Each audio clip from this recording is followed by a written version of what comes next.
Hi friends. 2 days முன்னாடி நம்ம அந்த டோமோட இன்ட்ரொடக்ஷன் பார்த்துருந்தோம் இல்லையா? ஸோ அப்போ நம்ம பார்த்தது இந்த சிங்கிள் டோம்.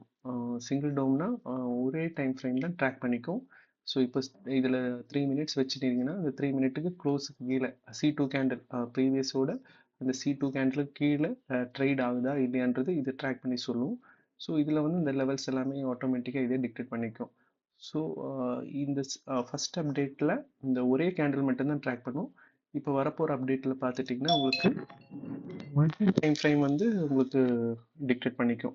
ஸோ 4 டைம் ஃப்ரேம் வந்து டிக்டேட் பண்ணி சொல்லும். ஓகே.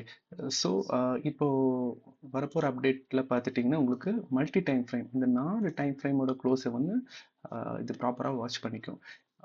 இப்போ பாருங்க, ஃபர்ஸ்ட் டோமில் வந்து 3 மினிட் இருந்தது இல்லையா? இப்போ இதில் வந்து 3 மினிட், 5 மினிட், 15, 30 இந்த 4 டைம் ஃப்ரேமோட க்ளோஸை வந்து வாட்ச் பண்ணிக்கும்.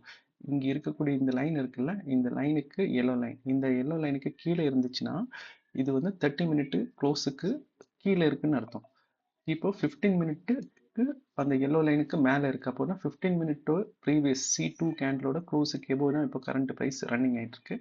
அதே மாதிரி 5 மினிட்டோட previous C2 candle, last candle தான் C2 கேண்டில். ஸோ இந்த கேண்டிலுக்கு மேலே தான் கரண்ட் ப்ரைஸ் ரன் ஆகிட்டு இருக்கு. இப்போ நம்ம 15 மினிட்ஸ் பார்க்கலாம். பாருங்க, இந்த 15 மினிட் க்ளோஸுக்கு எபோவில் கரண்ட் ப்ரைஸ் மூவ் ஆகிட்டு இருக்கு. 5 மினிட்டும் அதே தான், உங்களுக்கு கரண்ட் ப்ரைஸ் வந்து 5 மினிட்டோட க்ளோஸுக்கு எபோவில் இருக்குது. ஸோ ஒரு டேஷில் வந்து நீங்கள் மல்டி டைம் ஃப்ரேமோட க்ளோஸ் பிஹேவியர் நம்ம இந்த டேஷ் எதுக்கு யூஸ் பண்ணோம்னா இந்த 4 டைம் ஃப்ரேமோட க்ளோஸை வந்து வாட்ச் பண்ணிப்போம். கரண்ட் ப்ரைஸோட பிஹேவியர் வந்து க்ளோஸுக்கு எபோவ் இருக்கா டவுன் சைடில் இருக்கான்றது. இது எப்போ ட்ராக் பண்ணணும்னா நம்மளோட கண்டிஷன் வந்து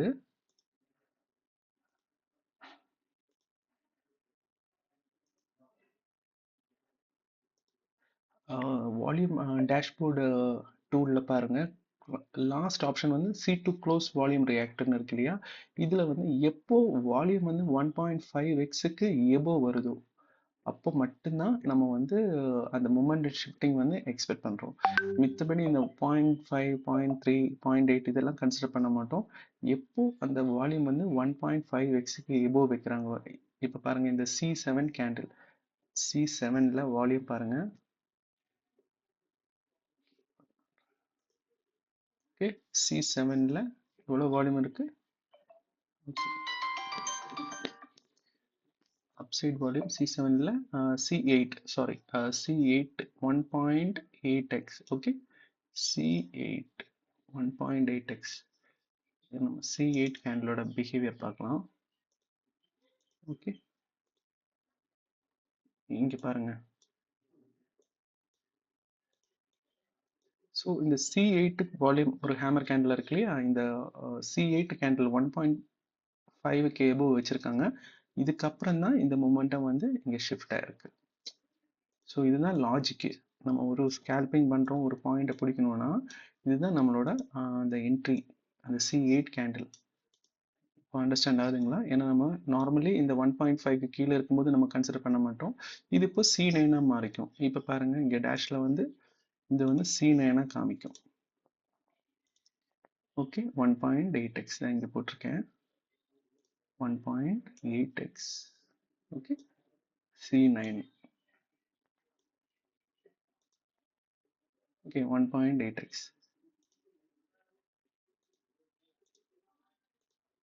ஓகே, C9. ஸோ இதுதான் அந்த மூமெண்ட் ஷிஃப்டிங். இது வந்து நம்ம எப்படி ட்ராக் பண்ணணும்னா டோமில் வந்து அந்த ஓகே, இது எப்படி ட்ராக் பண்ணணும்னா 3 மினிட் க்ளோஸுக்கு எபோவ் வரும். எபோவ் வரும்போது நம்மளுக்கு வந்து லாங் சைடுக்கு நம்ம ட்ரை பண்ணுறோம். ஸோ லாங் சைடு போகும்போது அந்த வால்யூம் வந்து கம்பல்சரியாக வேணும். வால்யூம் இருந்தால் மட்டும்தான் நம்ம வந்து ட்ரேடுக்கு வந்து அந்த ஸ்கேல்பிங் அந்த ஒரு 20 பாயிண்ட் 15 பாயிண்ட் அந்த ஒரு பாயிண்ட் பிடிக்கிறதுக்கு நம்மளுக்கு இந்த வால்யூம் கூட வரணும்.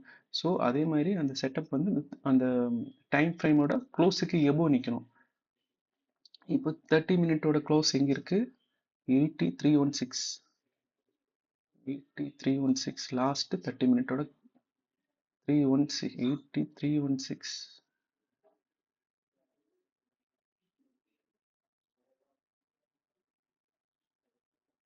ஓகே.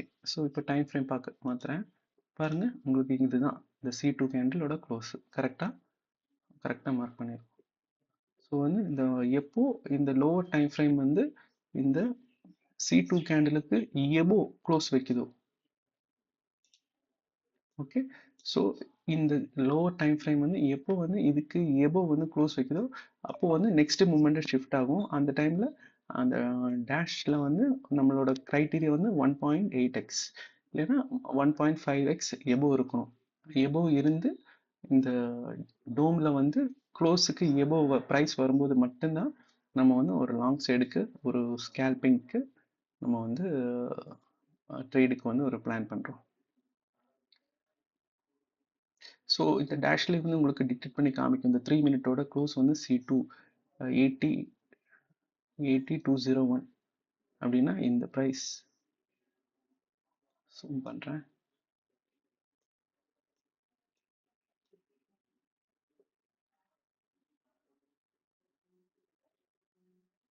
பாருங்க இந்த ப்ரைஸ், ஓகே, இங்கே டிக்டேட் பண்ணி காமிக்கும். இப்போ ப்ரைஸ் வந்து 3 மினிட்டோட க்ளோஸு கிட்டே இருக்கு.